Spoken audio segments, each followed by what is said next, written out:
Hi everyone, welcome to my channel. ఈరోజు అందరూ డిన్నర్లోకి ఏం ప్రిపేర్ చేస్తారండి? నేనైతే ఈరోజు డిన్నర్లోకి ఫిష్ ఫ్రై ప్రిపేర్ చేస్తున్నానండి. ముందుగా ఫిష్ ఇలా క్లీన్ చేసుకొని ఇలా చిన్న చిన్న ఘాట్లు పెట్టుకోవాలండి. అప్పుడు ఉప్పు, కారం, మసాలాలు అన్నీ బాగా పడతాయండి చేప ముక్కలకైతే. నేనైతే ఈరోజు మరి డిన్నర్లో ఫిష్ ఫ్రై ప్రిపేర్ చేస్తున్నానండి.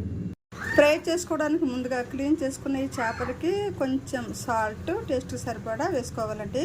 ఇప్పుడు 1 స్పూన్ కారం వేసుకోవాలండి. ఇప్పుడు 1/2 teaspoon homemade masala powder వేసుకోవాలి.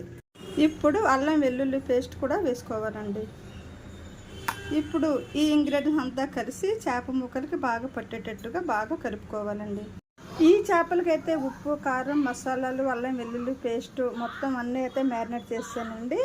ఇప్పుడు 1 అవర్ అయితే ఫ్రిడ్జ్లో పెట్టుకోవాలండి. అప్పుడు బాగా చాలా టేస్టీగా ఉంటాయండి చేప ముక్కలు అయితే ఫ్రై చేసిన తర్వాత. స్టవ్ పైన ఒక బాణీ పెట్టుకొని బాణీ ఎక్కిన తర్వాత డీప్ ఫ్రై సరిపడా ఆయిల్ వేసుకోవాలండి. ఆయిల్ ఎక్కిన తర్వాత ఇప్పుడు మ్యారినేట్ చేసి పెట్టుకున్న ఫిష్ ఇలాగా ఒక్కొక్కటిగా వేసేసుకోవాలండి. ఇప్పుడు అన్నీ ఇలా ఒక్కొక్కటిగా మొత్తం అన్నీ వేసేసుకోవాలండి. స్టవ్ లో ఫ్లేమ్లో పెట్టుకొని ఫ్రై చేసుకోవాలండి. అప్పుడే టేస్ట్ చాలా బాగా వస్తుంది. టేస్టీగా క్రిస్పీగా బాగా వస్తాయండి చేపలు అయితే. ఈ చేపలు అయితే ఒకవైపు బాగా ఫ్రై అయ్యాయండి. ఇప్పుడు వేరే వైపుకి అయితే మార్చేసుకుందామండి. చూస్తారా ఎంత బాగా డీప్ ఫ్రై అయ్యాయో. ఇప్పుడు ఒక్కొక్కటిగా వేరే వైపుకి మార్చేద్దామండి. ఇలా ఒక్కొక్కటిగా చుట్టేసుకుంటే బాగుంటుంది. చూసారా అన్నీ వేరే వైపు కూడా మార్చేస్తానండి. ఇప్పుడు బాగా ఈ వైపు కూడా బాగా ఫ్రై అవనివ్వాలండి.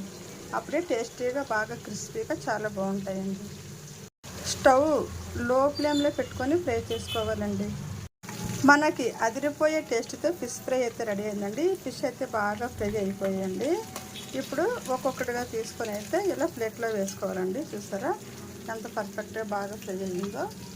ఫిష్ అయితే బాగా ఫ్రై అయిందండి. చాలా టేస్టీగా చాలా క్రిస్పీగా. ఇప్పుడు ఒక్కొక్కటిగా తీసుకొని ప్లేట్లో వేసేసుకోవాలండి. అదిరిపోయే టేస్ట్తో చాలా టేస్టీగా చాలా క్రిస్పీగా ఫిష్ ఫ్రై అయితే ప్రిపేర్ చేస్తానండి.